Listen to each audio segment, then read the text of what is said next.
Which brings us to number 6, security. You need to give women a sense of security.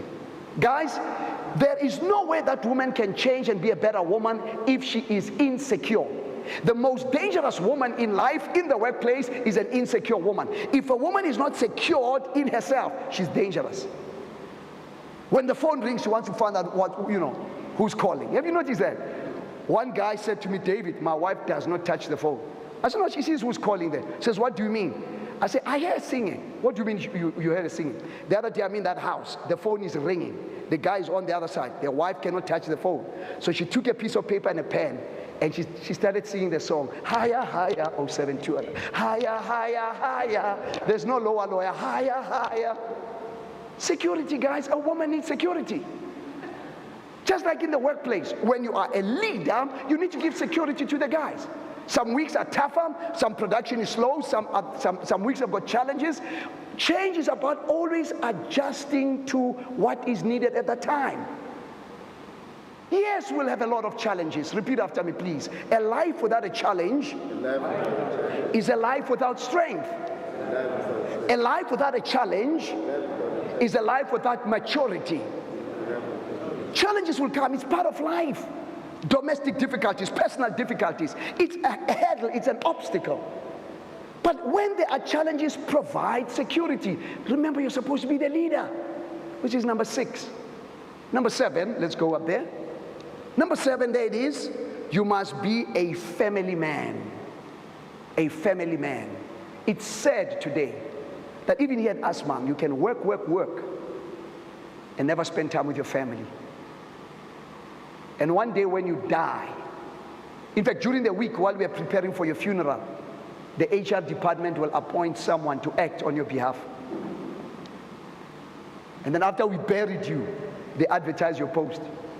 And life goes on with or without you. You think you're indispensable? No one is indispensable in life. You can always be replaced like this. So what am I saying? I'm saying the greatest need of a woman, number 7, is this. She needs a family man. Time to work, but leave work at work. That's a tough one. This work-life balance is difficult, particularly for men. Because men are performers. We must always be doing something. My wife has taught me, folks, I'm a comfortable man. The guys will tell you, Bralebo, I'm a comfortable man. I work hard, but outside I rest hard. I know what it is to be a family man, where I just switch off the phone and be a father to my son and to my daughter. She needs that, sir. Continue to work hard at Assmang, but you don't have to wait until you're 65 to begin to relax and enjoy life. Please repeat after me. As a grace, a grouse. I don't believe that stuff. You can't net ver, because as you rest, you roost. No. You roost if you work so hard. You upgrade your computers, you always service your car. When was the last time you serviced yourself? Most of us as husbands, I don't see guys just taking their women just on a stroll. Which brings us to number 8. The 8th thing that a woman needs is romance. I always tell this story. After 5 years of marriage, man, my wife says to me, I'm not romantic. I mean, she's speaking to the Dr. David Molapo, the man. And she says, I'm not romantic. And I kiss her all the time. She said, no, not that kind of romance, you know. It's that quality time that you have. So fortunately, I went to a white guy, a friend of mine, Blakey Swart, who's been married for 50 years. I said, Blakey, how do you do this thing? 50 years. You heard of this guy who was married for 5 months. Things were tough. So he was choosing to change, but not change himself. He wanted to change the woman. So he got the certificate, looked at it. The wife says, how, sweetheart, what is missing there? He says, the expiry date. In the marriage certificate, the expiry date. So I said, Blakey, what do you guys do? Number 8, a woman's need is romance. Blakey gave me some wonderful thoughts. Little notes. Not expensive. I love you. You are a great woman. You're a great mother, whatever.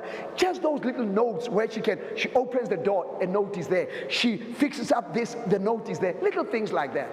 But guys, what impressed me was flowers. Because the Dakis are not in this flower thing. I'm not sure if you've seen Lebuchan. You've never seen Lebuchan with flowers. Or do you guys get flowers, you know?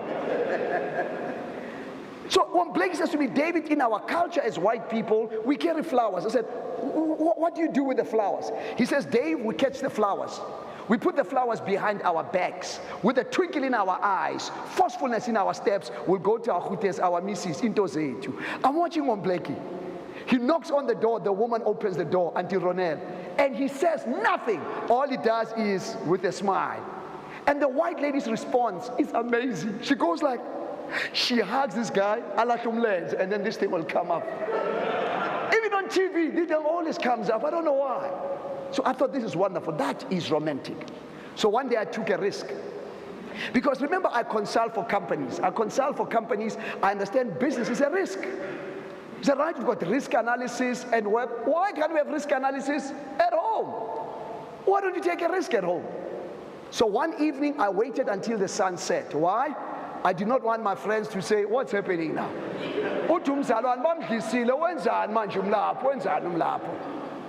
So the coast was clear, nobody was there. I picked the flowers. My sister, it was real flowers, not plastic flowers, real flowers.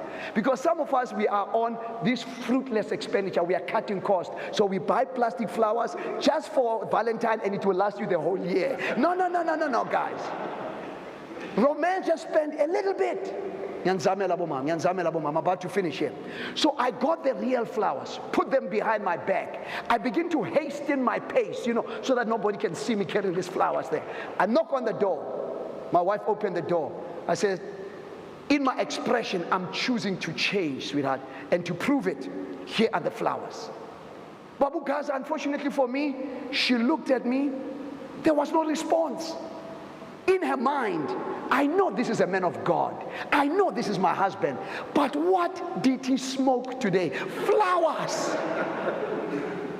He never gave me flowers. I mean, she was astounded. It was a miracle. Flowers.